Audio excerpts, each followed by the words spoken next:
Hi, I'm Erin Lundy. And I'm Madeline Walden, and this is Aquarium of the Podcific, a podcast brought to you by Aquarium of the Pacific, Southern California's largest aquarium. Join us as we learn alongside the experts in animal care, conservation, and more. Welcome back to Aquarium of the Podcific. Today, we're going to learn all about sea turtles. Yes, sea turtles that we monitor here in Long Beach and our resident sea turtles here at the aquarium. We're going to hear from Cassandra Davis, the aquarium's volunteer services manager, who also oversees our sea turtle monitoring project. And we get to hear from Adam Atlas, our tropical reef aquarist who oversees the largest exhibit we have at the aquarium and the sea turtles that call it home. Now, Madeline, we have 3 turtles here at the aquarium. Do you know them all by name, and what kind are they? I do know them by name. We have Lou and Theo, who are olive ridley sea turtles, and then we have Copper, who's a green sea turtle. Well, I learned a fun fact today that sea turtles' fat is green because they eat so much grass that their fat turns green. Huh. And last week we learned that sea otters' teeth and bones turn purple because they eat so many purple sea urchins that their bones turn purple. So my question for you is, what color are your insides based off of what you eat the most of? I think they'd be green too because I drink a lot of matcha, and I know you do too. We share that love. So just like a green sea turtle, like Copper, we have green your podcast inside. Hosts are also green on the inside. We should ask each of our guests what color their insides are based off of what they eat the most of. So with that being said, let's get into today's interviews. Okay, welcome, Cassandra. Thank you so much for joining us today. Hello, hello. Hello. Thanks for having me. Can you tell us a little bit about your job here at the aquarium? What's your job title? What do you do? How long have you been here?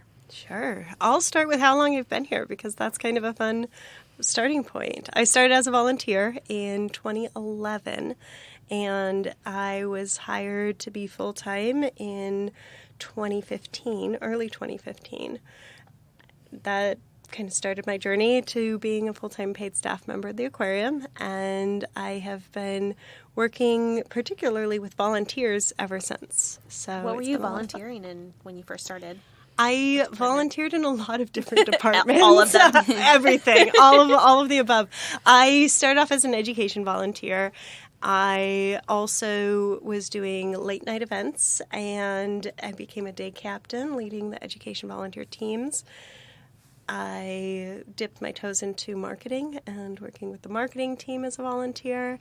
I did special events, which is just a whole lot of fun, getting to know the different cultures and local people in Long Beach. It's just a really wonderful time. I just moved to Long Beach and was just getting to know the area, and the aquarium was a perfect place to take a deep dive and literally take a deep dive and plunge in. I had also just become certified in scuba diving, and I got to meet a lot of amazing people that way. That's awesome. Cool. I think one of my favorite things about the aquarium's volunteer program is how comprehensive it is, and you can volunteer in basically any department and kind of get a view of what that looks like if that's a career course that you're interested in.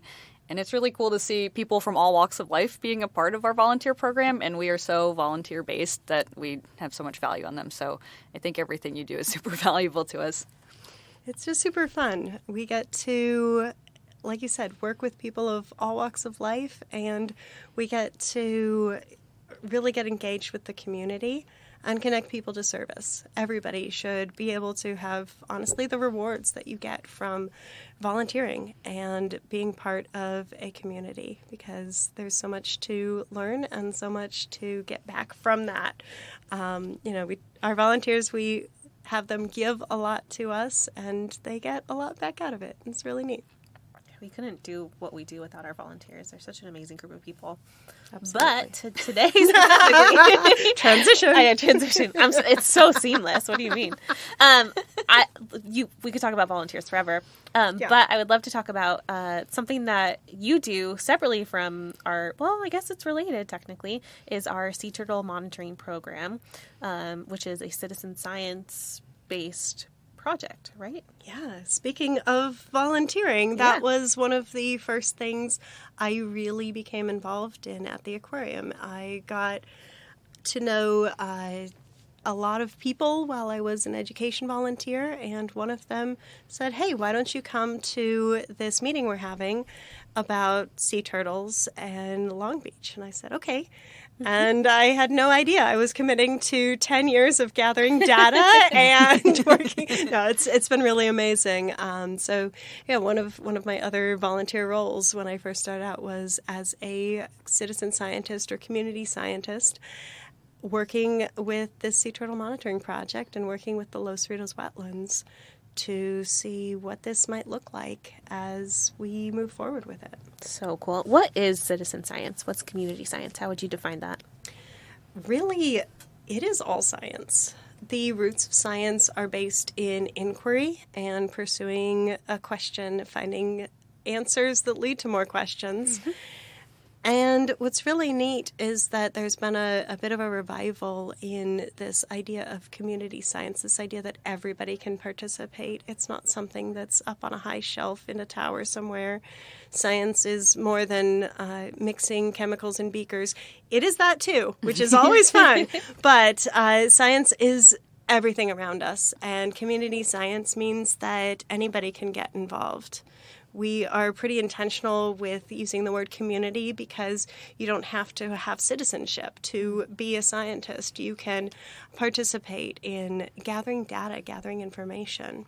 Some of the big things we know in science were gathered by people who continue to go and make observations in order to answer big questions.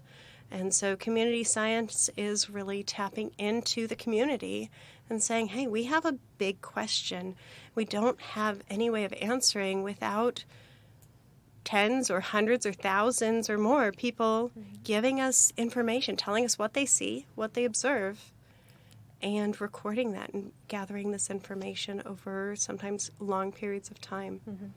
And so one of these efforts have been the Sea Turtle Monitoring Project, which I think people would be very surprised to hear that we have sea turtles here in Long Beach. Yes. And where they are locally, I'll let you answer that. I mean, it's really neat that we are in Long Beach. We're in Southern California. Right outside our doors is this incredible urban landscape, and sea turtles are part of it. The sea turtles that we have here in Long Beach, at the border of Lake Long Beach and Seal Beach, they are year-round residents. They are green sea turtles, and they are in this portion of the San Gabriel River, one of the two big rivers that exits into Long Beach itself. They are thriving. They're doing great. So cool. And you see them in this channel of the river. And we're going to say river a lot. We're going to say San Gabriel River a lot. But in all honesty, it's not necessarily the freshwater portion of the river. It is a channel that is taking the place of what used to be a wetlands habitat, a salt marsh habitat. And this channel is where you have the fresh water mixing in with the salt water. In times like this year, where we had a lot of rain, there might be a lot more fresh water, but most of the time it is primarily saltwater habitat. And where we see the sea turtles is an area of the river that is influenced by the tide and influenced by all the things you would normally think of if you're thinking of a beach kind of area, without the sand. Very cool. Not too much sand. I've been lucky enough to go to a sea turtle monitoring day. And it's so exciting every time you see one pop up. It's like, wow, it's right there. This is so cool. It doesn't get old. It does. I've been doing it 10 years and I'm still like, oh my gosh, a sea turtle. We just saw a sea turtle, y'all. Yeah, it's really exciting. And it's one of the few places where you can go, even going down the coast. It's one of the few places you can go where you can regularly see sea turtles coming up. It's very cool. What species do you typically see when you're out monitoring? We primarily see the green sea turtle. We know that year-round there are green sea turtles present in the area, and we also know from sightings offshore and from some of the rescue work we've done at the aquarium that there are other species of sea turtles here in Southern California, passing through. But it is the green sea turtle that is here year-round and kind of making its home here. Very cool. Now, in that space, I feel like could be a number of risks that they can face in that area. Can you talk a little bit about that? Sure. it is an urban environment. It's really wild to see these green sea turtles popping up for a breath of air. And they are surrounded by PCH. They are, Pacific Coast Highway. They're surrounded by the berms of the river, the levees, which are these big rocky levees that we have. There's a bike path that goes down the river. There's power plants. There's fast cars. There's all of the things you think of when you're thinking of our urban environment. And so they are here in that setting. The river itself doesn't necessarily have too many kind of man-made hazards for them, but it does have a couple of elements that they are living within and working around. One is near the mouth of the river, or anytime you're on a coastal area, there are kind of boats going around. And so boats have certain areas where you have speed limits, 5 miles an hour, and that's to help protect animals like sea turtles that might be right under the surface and might not be prepared for something that would be moving faster. So that could be one thing they could encounter. Another thing is debris. Whether it is discarded fishing line, getting entangled in some discarded fishing line, or attempting to even swallow some discarded fishing hooks can happen to the sea turtles. It is something that is commonly seen when we do a rescue of a sea turtle, that they have ingested some fishing line or gotten tangled up in it. And sometimes we'll also see trash, debris from our houses and our neighborhoods flows in Southern California into the gutter, which flows down into our rivers. There's not really any filtration between your curb and the ocean.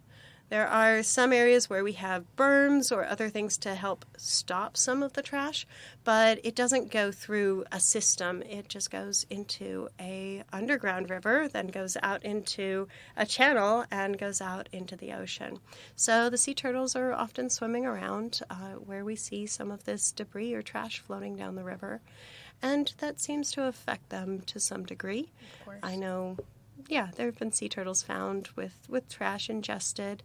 But honestly, the majority of the green sea turtles we see are swimming around, living their lives, and they're especially thriving in the area of the river that is near the Los Cerritos wetlands. And so Los Cerritos wetlands is this tiny pocket wetland, and it has one marsh that is really connected to the saltwater intake, and that's Zedler Marsh, named for Joy Zedler, an amazing scientist who has done a lot for our wetlands, and she's still doing a lot for our wetlands. It's really wonderful to have that for her and to know her. And at this, mouth of Zedler Marsh, the sea turtles are absolutely thriving. They are active in this area. That's one of the big things we've observed. They're coming up for air pretty frequently, which means they're probably doing something which makes them breathe a little harder, just like us. When they're more active, they breathe harder. And so they're probably feeding and finding good food sources right there at the mouth of the wetlands. And over the years, I've been able to volunteer helping to restore those wetlands and work with some of the organizations that are helping to rebuild the Los Cerritos wetlands, and we're seeing good effects from that. So it's really neat to have. That's awesome. Yeah. Can you tell us a little bit about what you're monitoring? What are you taking note of when you see the sea turtles? Are you tracking their behavior? Are you checking to see if they seemed injured? What are you doing out there? That's a great question. We're tracking where they're surfacing for air.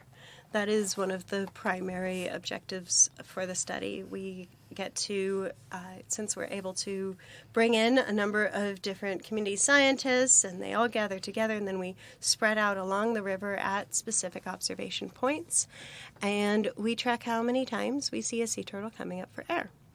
That can tell us a bit about how much activity might be happening. It can give us more information about the usage of this habitat for the sea turtles. And it has led to discoveries like that concentration at the mouth of the wetlands, that was not quite what we were expecting when we started the study. We were really tracking their activity around warmer waters. The river has 2 power plants kind of attached to the river that use water to help cool the power plants. And they've been phasing out that once through cooling. And part of it was seeing, well, what happens with the sea turtles? Do they change their behavior when that happens?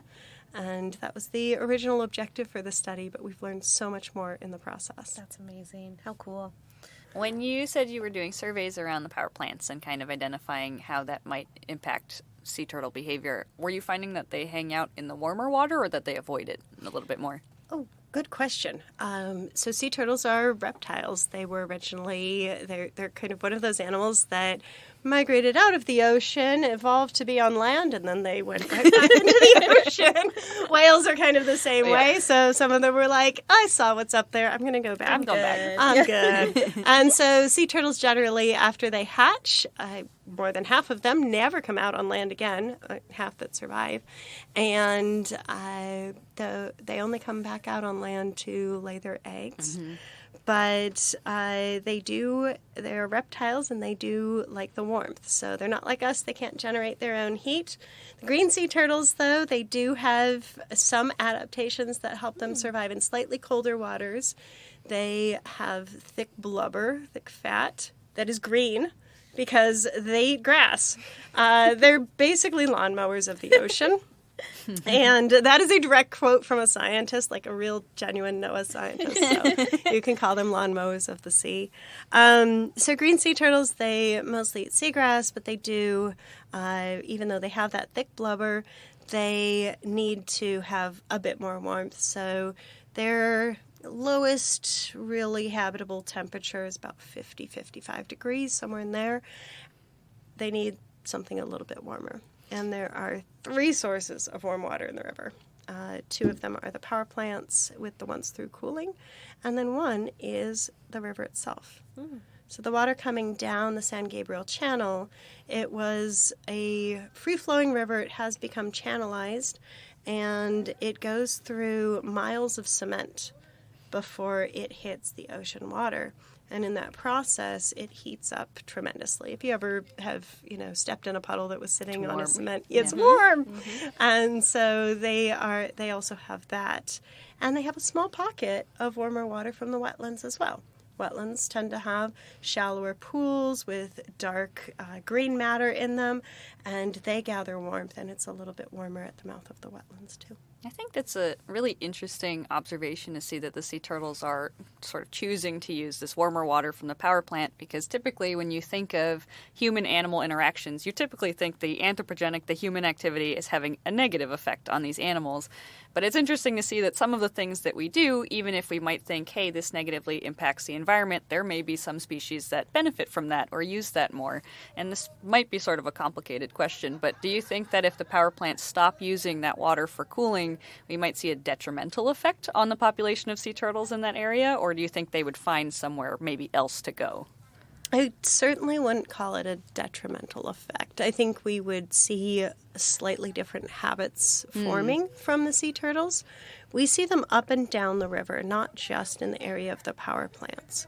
But that question is one of the main reasons we started this study, was to see what would happen. It was something that we did see happen in San Diego, and there were some ones through power plants that were turning off that cooling power in San Diego, and we did see the sea turtles kind of disperse from that concentrated area when that happened. Doesn't mean that they necessarily went anywhere other than just not hanging out at the cool spot anymore, or the hot spot anymore. They stopped going to the spa, and they just went back home and hung out on the seagrass. So we still were able to continue tracking those, and there's some projects down in San Diego that have really been able to track some of those sea turtles and track their habits around eelgrass in particular, and what patch of eelgrass do they like to mow.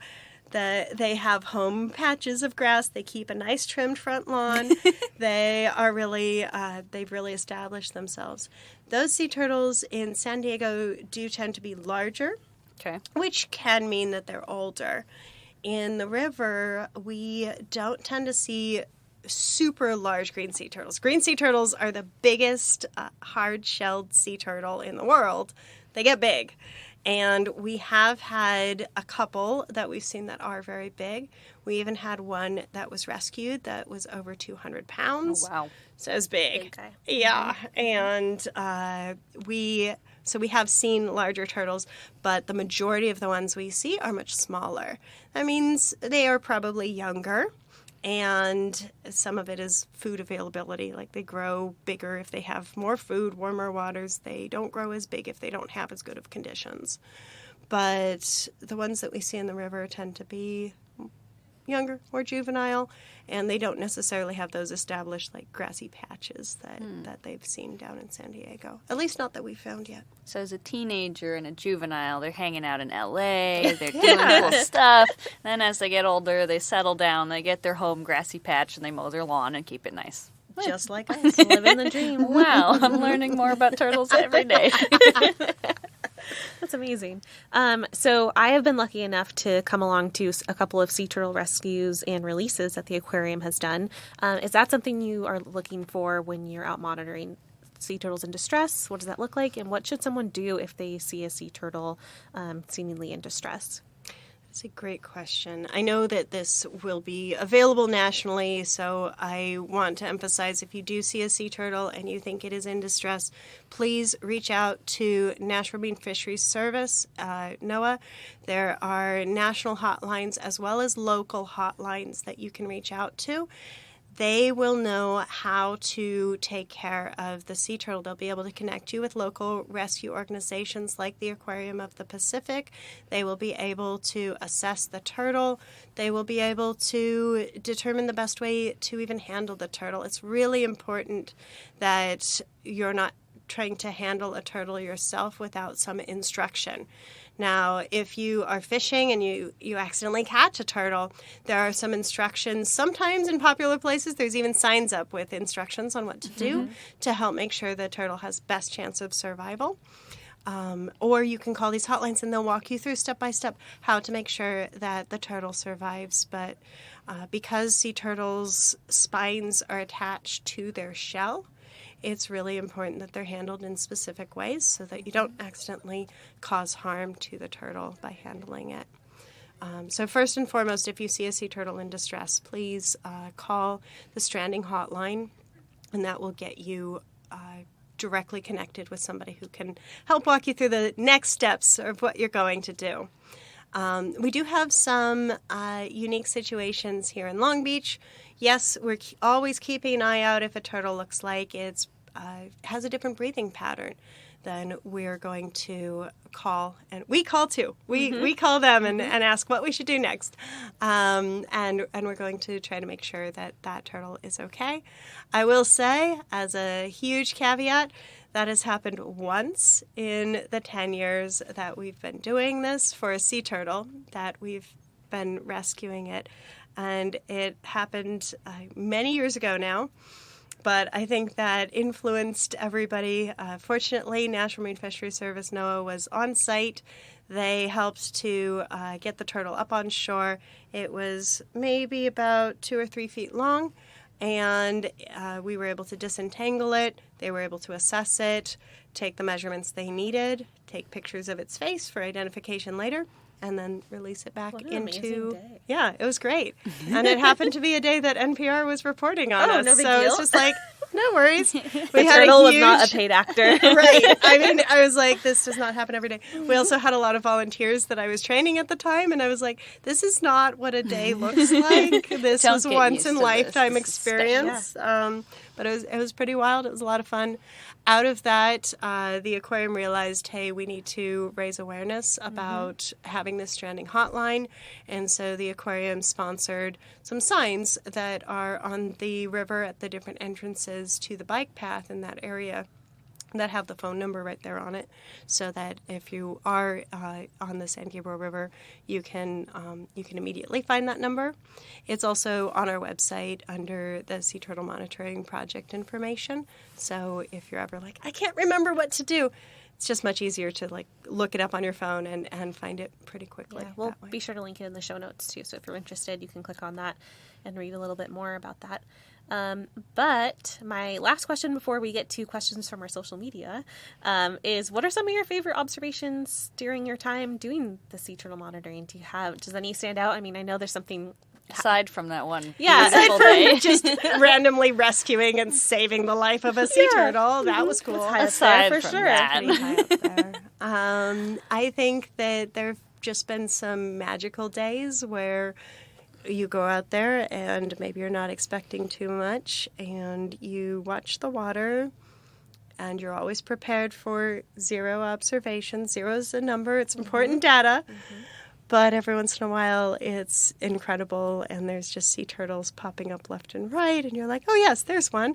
And I think that my favorite was one of the 2015 or so, one of the observation sessions, there was a turtle that it felt like it was watching us as much as we were watching it. And it kept coming right up towards the edge and popping up and taking a breath and then going back around, swimming around.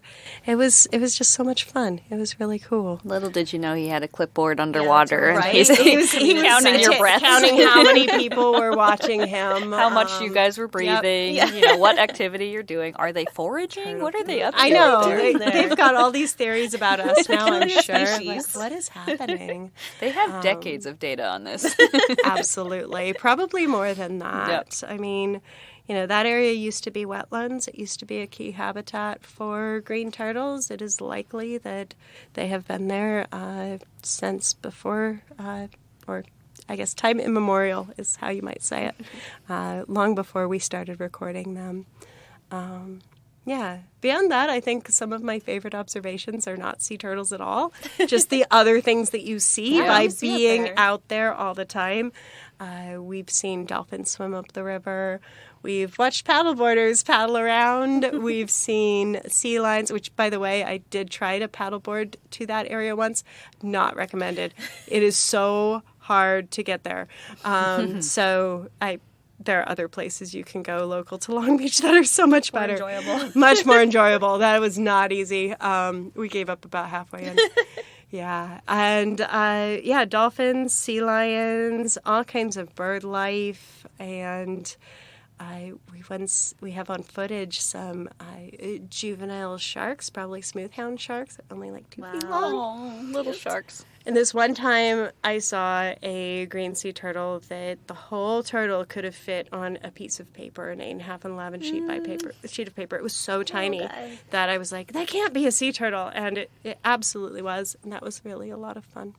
Oh, cool. That's so neat. Very cool. Okay, a couple of questions from social media. Shout out to Instagram, people who submitted their questions. Yeah. Are sea turtles endangered? Are the sea turtles you're monitoring endangered? There are different species of sea turtles, and all of them are protected species. They are all going through different phases of recovery, and so they are protected from their eggs all the way through the grown turtles, and they're protected nationally and in many cases internationally as well. The Eastern Pacific green sea turtle, which is kind of weird to say because we're on the West Coast, but it's the east of the Pacific Ocean. The Eastern Pacific green sea turtle is kind of a success story, and it's on its way to recovery, which is really exciting.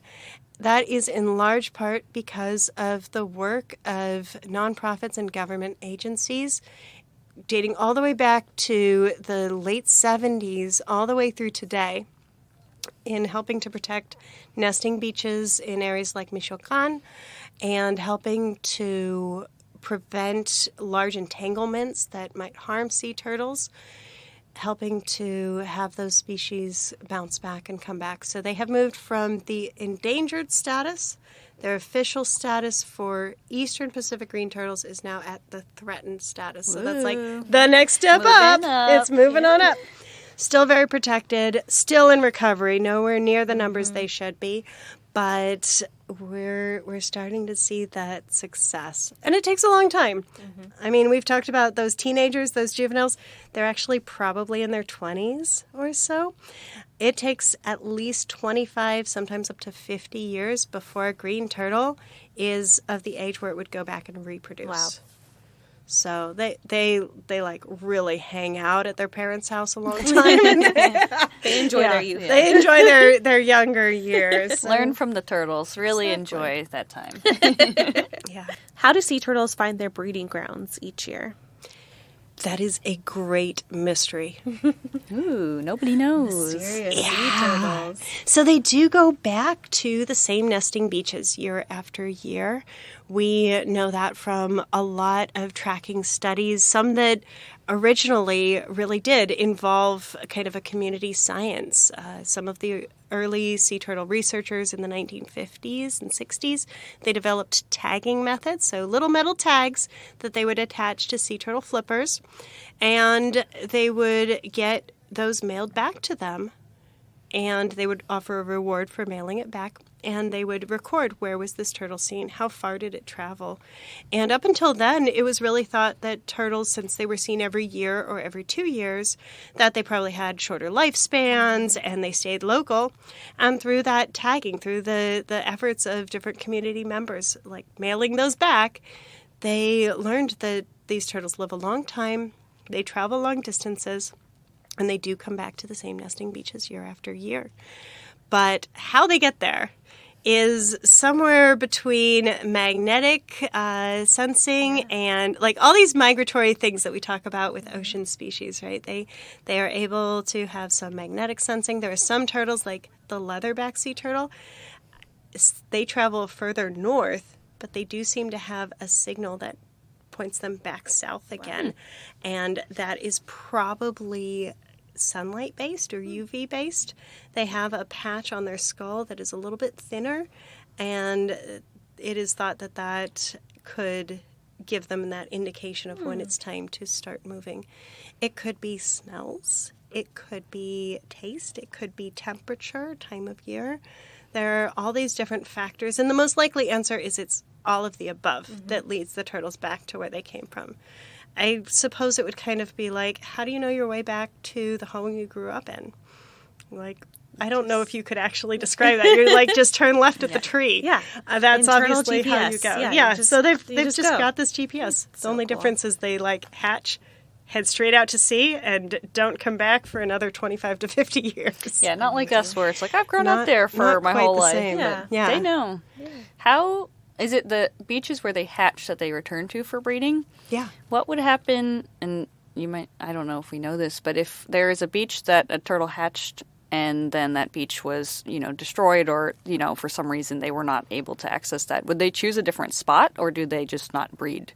That is also one of those big questions that scientists are still trying to narrow down more completely. It's a question that's becoming more and more important with climate change. They like the nesting beaches that we tend to like as far as like recreational beaches, big sandy beaches where they can lay their nests. And with sea level rise, some of those shallower beaches are becoming more inundated with water. They're making less viable nesting grounds. But we also, since some of the nesting beaches that sea turtles like are some of the beaches we like to hang out on, we know that sometimes that might shift whether or not a sea turtle comes up to lay or comes up to nest. So we're still finding out the answer for that, and it's a long journey. We do know that when there were the shutdowns for COVID, there were some beaches that had not seen turtles nesting on them for a very long time that suddenly saw sea turtles coming back and nesting on them because there weren't as many people present. So it is possible that those turtles were either finding different places to nest and finally came back to their home beach, or it's possible that they weren't nesting until then. Wow, it's amazing to think about what impact human activity, just being present in a space, how that might impact wildlife. So not something we often think about. Important. Yeah. So I understand that temperature can influence the sex of the developing embryo in sea turtle eggs. Is there anything that we can do to combat that, given that global warming is likely to continue in the coming years? So, yeah, it's this really interesting development in reptiles in general, and specifically in sea turtles, that they do have a temperature range that is ideal for hatching of the cooler temperatures, hatching male sea turtles, warmer temperatures, hatching female sea turtles. And there's an ideal temperature range for hatching in general. Once it gets too warm, you don't see the hatching activity. It is already happening in many beaches that the sand temperature, the average or overall temperature, is too warm for the sea turtles. And on some of those nesting beaches, we have volunteers who are actively working to try to shade the nests in place, in situ. And they are seeing more success with that than they see with removing the eggs and insulating them elsewhere. You just have more successful hatchings if you can do it in situ. What's really interesting is that with these nestings, in some places they're actually using the same shade structures that were used by scientists when they first started looking at temperature-based sex determination. And so they're building these like structures with sticks and leaves to shade the nests that were originally used to shade part of the nest. And then they would test the sex of the turtle as it emerged. You can test with blood tests. Sea turtles in general, you can't really tell whether they are male or female until they're quite a few years old. That's when they start being a little bit sexually dimorphic. And it is not something we can tell even in the observations that we do, because you can't really see that until you see the tail of the sea turtle. You have to be under the turtle to see it, really. Does a warmer temperature influence development towards more male or more female animals? More female. Okay. So we do see more female, but it's a pretty small window. It's only 1 or 2 degrees. Oh, wow. And then after that, you get high mortality rates. Pretty crazy to think of, like 2 degrees makes a difference between male or female, or life or death, for some of these animals. And degrees Celsius, to be clear. So it's slightly more than in Fahrenheit, I guess. Pretty so small not band. Quite, yeah, it's still a really small band. And it's really fascinating that we've got these animals that have been around since the time of dinosaurs, that have adapted to all these different climates and eras and epochs, and we're facing a time that may see at least a huge effect on their populations because of human-made climate change. Wow. Not to end on a... On that heavy I know. note. Wait, Thanks for joining us. We can end it on a... I'll ask a question. Sorry, I usually am something more Okay. I was like, hold on. No, that was my fault. Okay, for our last question. So for some of our listeners who might encounter sea turtles in their lives or love sea turtles, what can people do day to day to help these different species off our coast? How can people help? Ooh, I think one of the biggest things that we can do is look at our society, look at our culture, look at what we're doing day to day, and what the impacts are of each little thing that you do.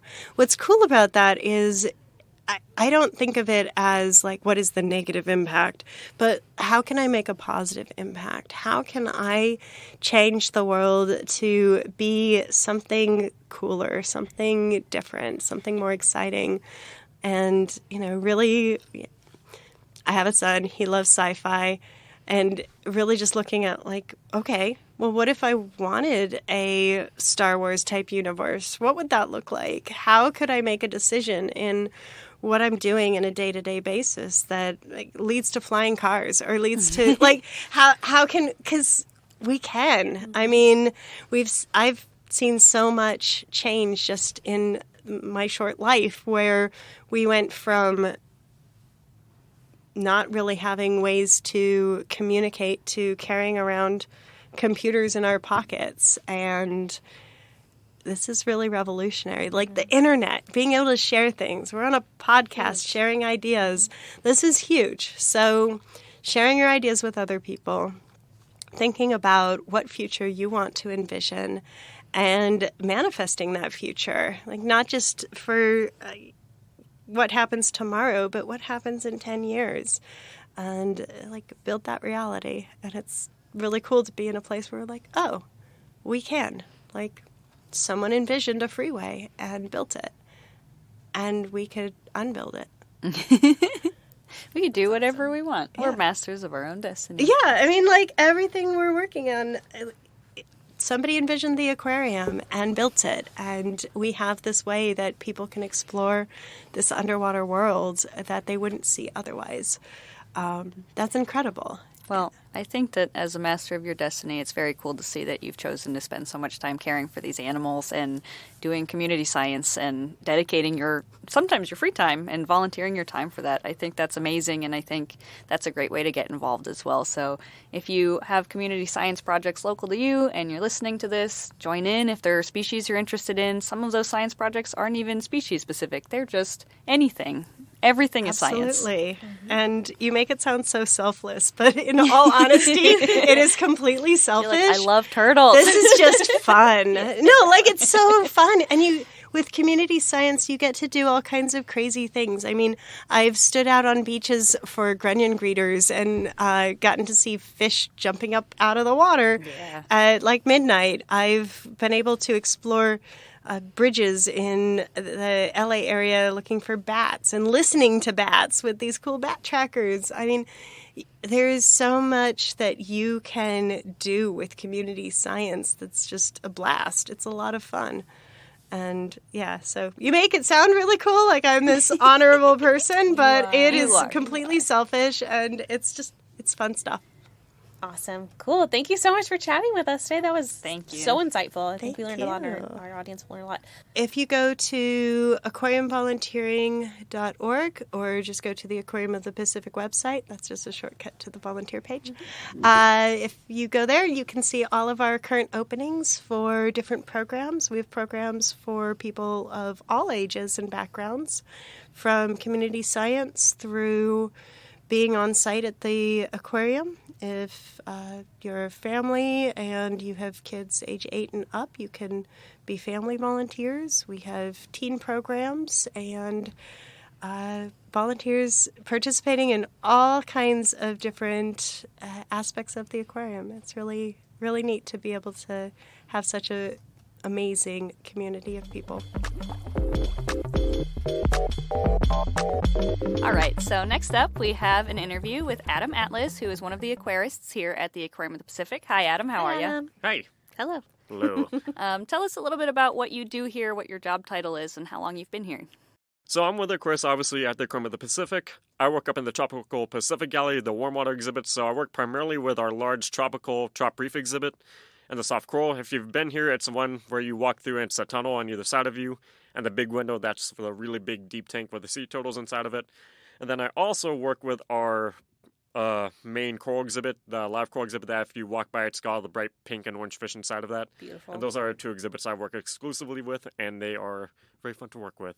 Yeah. I bet it's a lot of work to oversee such a large, aquatic exhibit. Like, the Trop Reef is huge. How many gallons is it? It is 350,000 gallons. Not only do we have 2 people, myself and one other person assigned to it, we also have the volunteer divers that do almost all of our cleaning ourselves, because if we had to do ourselves, we would. That's literally what our job would be, just nonstop diving cleaning. to clean. Cleaning Nothing else, just 350,000 cleaning. gallons worth of exhibit. That is a huge exhibit. I got to practice my checkout dive in there, and although it was very fun, I was surprised at how big it is, especially when you're inside it and you're like, whoa, it's a lot bigger.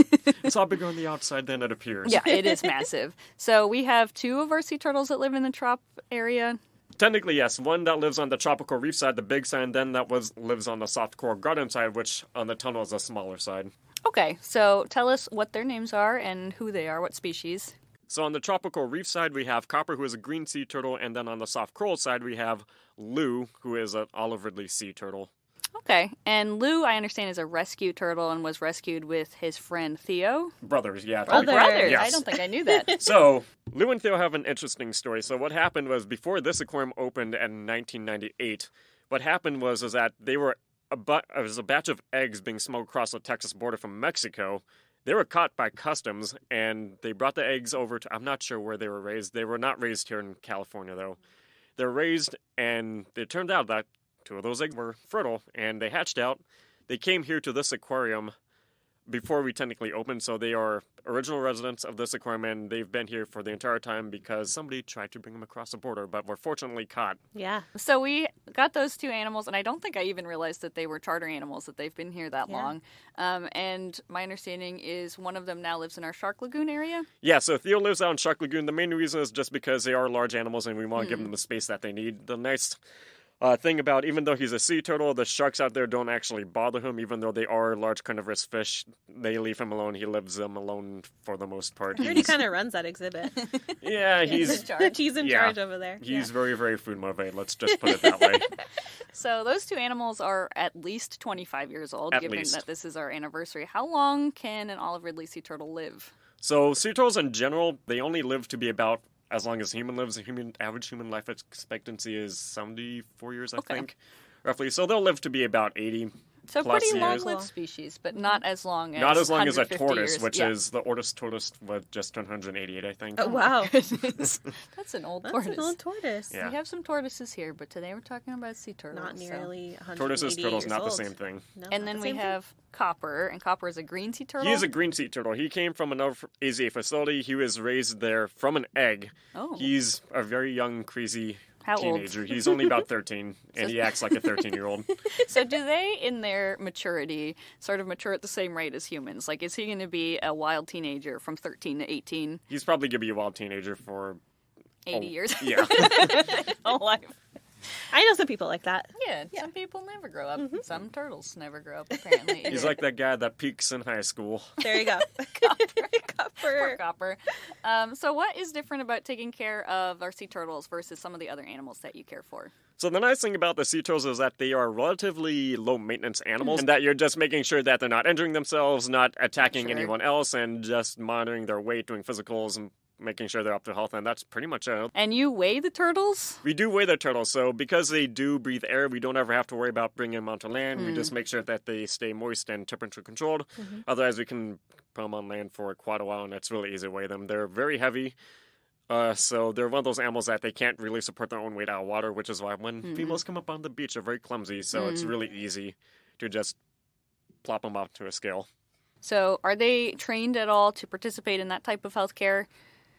Yes and no. And by, I mean, trained to participate, they think they're getting food, and instead they get scooped up when they think they're getting food. That's part of the training sometimes. Well, they're target trained, right? They are target trained, but the target training is, oh, I think I'm getting food. Oh my god, what's happening? Well, gone on a field trip. Yeah, once in a while, if they Yeah. get weighed when they get a snack, that's part of the animal care too. So, and it's probably good for us. How often do you have to weigh them? Only once a year. They only need Oh, a okay. physical once a year. They're very low maintenance animals. How much do they weigh? Do you know? Ooh, Copper, he weighs 118, I think. Last time Wow, we weighed he's him a big boy. a few weeks ago. Yep. And do you know about the other two? Not off the top of my head, but Copper is going to get significantly larger. He Okay. is, Really? Yeah, green sea turtles are the second largest species after leatherbacks. He'll probably get, hopefully not 500 pounds, but he could potentially. Wow. That's gonna That'd be a sight to see. A really big turtle. If you ever seen large turtles at other aquariums, it's almost certainly a green. Okay, that What's makes the largest sense. species? Leatherbacks. Leatherbacks, that's what I thought. Do you know how big those get? Oh, not off the top of my head. I don't know their exact Pretty weight, big, but though. large weight. Large. More than 500 pounds. Yep. So when we've talked about RC turtles, and I think a lot of people think that they are exclusively herbivores, but when I've seen our food preparation for them, it seems like we include some other food into their diet. So is it mostly based on environment or availability, or what's their diet supposed to be like? So most sea turtles are fairly carnivorous, so that's Okay. why, yeah, a lot of them, when they're young, they eat jellies, and some of them, like leatherbacks, eat jellies their entire life, but that's also why plastic pollution's a problem, because they mistake jellies for, yep, you know the entire story on that. That'll happen. Animals like loggerheads, they will go after, they're pretty generalist. Hawksbill, again, they have that large beak, which they can use to eat at encrusting organisms like corals, to scrape away at the algae, but they also use that to pick at sponges. The green sea turtles are really the only one that are very herbivorous, which is why they get the name green sea turtles, because the green diet causes their fat, not their skin, their fat to turn green, which is why they get those very beautiful colorations on their shells and their body, and hence the name, again, green sea turtle. Yeah, I see some deliveries of some super high quality produce show up periodically at our kitchen, and I hear that those mostly go to our tropical reef. They go exclusively. I'm the one who does all the veggie ordering for pretty much the entire fish and invert department. It can be anything from romaine to bok choy to bell peppers to endives to I get sort of zucchini, jealous seeing to sometimes Delicious salad. Yeah. Yep. To Watermelon? Watermelon on occasion. I do like to Wow. feed Fun our treat. animals watermelon on occasion. It is a sweet treat. Though being sugary, it's not something that it's like anything sugary. You don't want to feed that out very Special often. treat, yeah. Yep. That's funny. I don't think. Do they like the watermelon? Do they? They love watermelon. Again, Aw. it's sweet, it's sugary. Same. It does have Me good health too. benefits, but because Sure. it's very high in sugar content, that only gets fed out maybe once a month at most. Yeah, sort of a high value, super rewarding thing for Yes. those guys. That's fun. But it's like junk food. Sometimes that emotional boost, that Yeah, boosting your Yeah, emotional we health is need better that. than the Special treat. physical. and it's enrichment. Yep, It's all yep. those things for them. Do our individual turtles have personalities? Yes. What are their personalities like? Theo is king of Shark Lagoon. He will make sure that you know he's there, especially the divers. You have to watch out for him. You have to watch him just for as much as sharks, and I'll leave it at that. Yeah. He's a Lou- tough guy. Yeah. Lou, he likes to rip corals out. He likes to. Really? He's very. He yes. redecorates. We Yes, have he some fun does. videos on TikTok of Lou redecorating the exhibit. Yep, he does that. I don't know why he does that. You can throw him all the enrichment in the world, and he'll still do that. He has a He's- passion for interior design. Yes. Copper is just, as I kind of alluded to earlier, he's just this young, crazy teenager who's filled with energy. He's very interested in people. He doesn't care about the other fish. He doesn't care about the corals. He doesn't care about... He's food motivated, of course, but he doesn't care about any of that. You throw divers in the water, though, he's all over them. He likes divers. Really? That's interesting. He doesn't come at you like Theo might. He just likes... Being coming around. back. Yeah. Yeah. He'll follow you around. If you're on the bottom, cling on the bottom, he'll just sit with you, and I don't know why. He's very... I think it's just because he's been raised by people his entire life, so Yeah. he's just really desensitized. He's like, wow, interesting. Whatever you guys are doing is kind of He's cool. very Me too. he's very reactive to tactile stimulation and stuff like that, so he really likes people. That was actually one of the things that we had as a question was we were going to ask you if sea turtles can feel through their shells. Yes, so it's not like a snail shell where that's something that is kind of separate from their body. It's an outgrowth of their body, and it's Part of them. their shell is their skin. Okay. It's got neurons in it. They can feel that it is tactile. Same thing with the underside, the plastron of their shell. Again, that is part of their skin. That's not like its own, or quote, separate entity. That is their skin, and they can feel that. So if you were to take, say, a coarse brush to their shell, that feels very, very good. We have some Feels videos like a of that good too. itch. Yeah, it's really sweet. Or we have some videos too. I think of Theo in particular scratching up against the rockwork in Shark Lagoon. They'll do that themselves, but Yeah. they really like it when all of our turtles really like it when we do it. A little love help with that. an itch. So you said the bottom is called the plasteron? Yes. So we actually had a question from our Instagram that was, why does it look like they have six-pack abs? That's just what's the way their scales are What it arranged. looks like. They got lucky. Yeah, The scales, or technically scuttles as a technical term, are arranged. Very cool. just They're arranged really like neat. abs. So the buffest animals at the aquarium, just by appearances only. You wouldn't think that with all the amount of time that they sleep. Well, it's good for their muscle development. So you touched on it a little bit, but is there any special veterinary care for our sea turtles? Do they get vitamin supplementation? They do get vitamin supplementation, but that's really the only thing. The other thing is just a diverse amount of diet. We also, like, Theo gets natural sunlight, but Trop Reef, soft coral do have natural skylights, or windows where sunlight can shine through it, so they do get their vitamin D through that. Occasional enrichment choices, again, sometimes maybe an occasional treat. Again, the tactile stimulation, brushing their shells is really good, especially if they have algae growth. That feels really good for them. Otherwise, it's really just we pull them up once a year, take some blood samples, look at their eyes, look at their shell, look at their weight, and that's pretty much the only thing that we have to do. Where do you draw blood from a sea turtle? Actually, right behind the neck. So Okay. basically, if you're wearing, like, on your t-shirt, like the back of your t-shirt, right where your spine would be. Not Okay, like into where your the spine, tag obviously, is. But yeah, right where the tag is. That's a better way. That's Okay. a better way of putting it. That's roughly the equivalent of where you would pull blood from. Okay.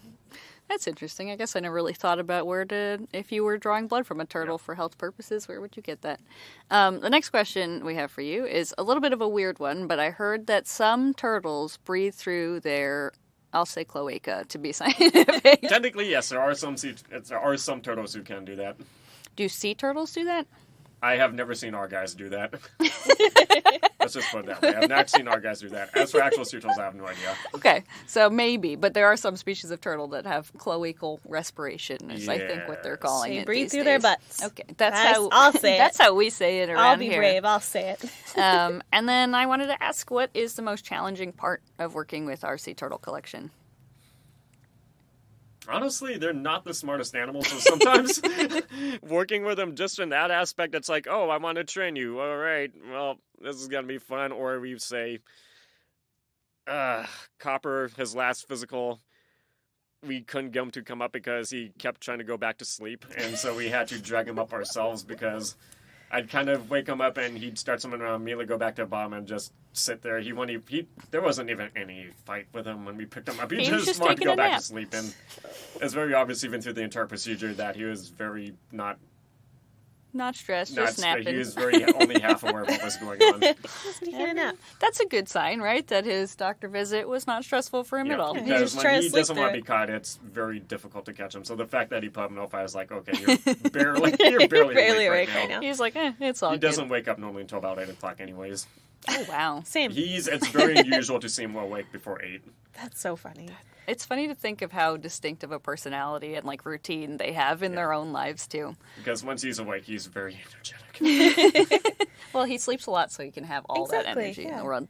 We got some questions from social media actually, and they were asking about how long they sleep underwater. Do they take naps? Yes, they can sleep a few hours underwater because when they're sitting and they're sleeping and their metabolism is really slow, and the reptiles, so they already have fairly low metabolism, they can hold their breath for quite a few hours.